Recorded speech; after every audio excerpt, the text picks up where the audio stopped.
Di antara hadis yang masyhur tentang silaturahim, kata Nabi SAW, "Man ahabba an yubsata lahu fi rizqihi wa yunsa'a lahu fi atharihi falyasil rahimah." Kata Nabi SAW, barang siapa yang ingin dilapangkan rezekinya dan ingin dipanjangkan umurnya, maka sambung silaturahim. Maka sambung silaturahim. Saya ulangi, kata Nabi SAW, barang siapa yang suka untuk dilapangkan rezekinya dan untuk dipanjangkan umurnya, maka sambung silaturahim. Dan ini dijadikan dalil oleh para ulama, seorang boleh beramal soleh dengan niat karena Allah sekaligus karena niat duniawi. Karena itu dibolehkan.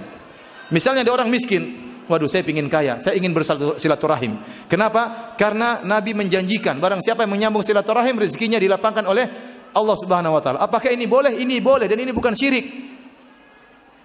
Karena tujuan utama adalah karena Allah, dan sekaligus kita dompleng niat untuk mendapatkan ganjaran duniawi. Kenapa Rasulullah SAW mengiming-iming ganjaran tersebut? Berarti dibolehkan oleh Nabi SAW.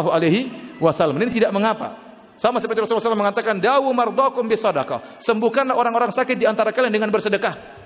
Bukankah Rasulullah SAW menyuruh mendapatkan ganjaran dunia dengan bersedekah? Maka bolehkah seorang bersedekah dengan niat untuk menyembuhkan orang yang sakit di rumahnya? Jawabannya boleh. Yang bilang siapa? Nabi SAW. Tapi niatnya harus ikhlas karena Allah Subhanahu wa taala, bukan karena riya, bukan karena ini dipuji, bukan karena ini disanjung, tetapi kita mendompleng niat duniawi yang dibolehkan oleh syariat. Maka boleh seorang menyambung silaturahim dengan niat karena Allah, dapat ganjaran akhirat dan juga sekaligus untuk dilapangkan rezekinya dan untuk dipanjangkan umurnya.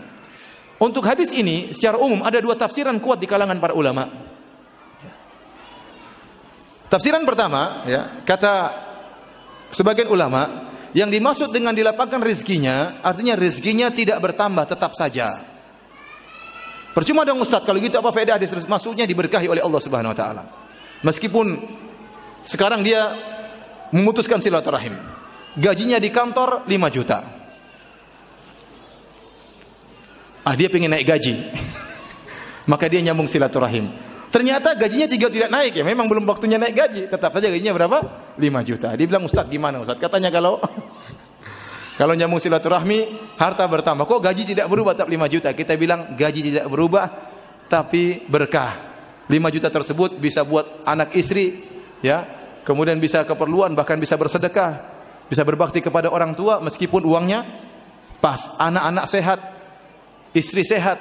Sebelumnya waktu belum menyambung silaturahmi, anak sering sakit, istri sering sakit, uang habis, gajinya sama, tapi kurang berkah.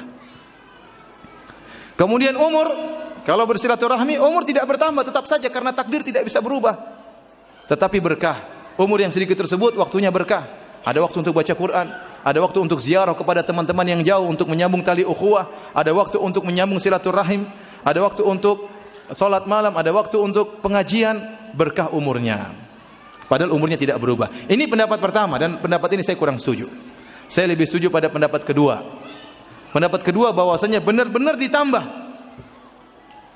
Pendapat pertama mengatakan kalau Anda bilang umur ditambah, rezeki ditambah, berarti takdir berubah dong. Jawabannya iya, takdir berubah. Tapi yang berubah adalah takdir catatan malaikat. Jadi kita tahu bahwasanya beriman kepada takdir. Innallaha kataba maqadira al-khalaiq qabla an yakhluqas samawati wal ardi bi 50 alf sana. Allah mencatat takdir seluruh makhluk 50.000 tahun sebelum Allah menciptakan langit dan bumi. Jadi takdir tidak pernah berubah. Lalu Allah catat di Lauhil Mahfuz. Yang isi Lauhil Mahfuz enggak ada yang tahu. Yang tahu hanyalah siapa? Allah Subhanahu wa taala. Nabi tidak tahu, malaikat juga tidak tahu. Di antara hadis yang masyhur tentang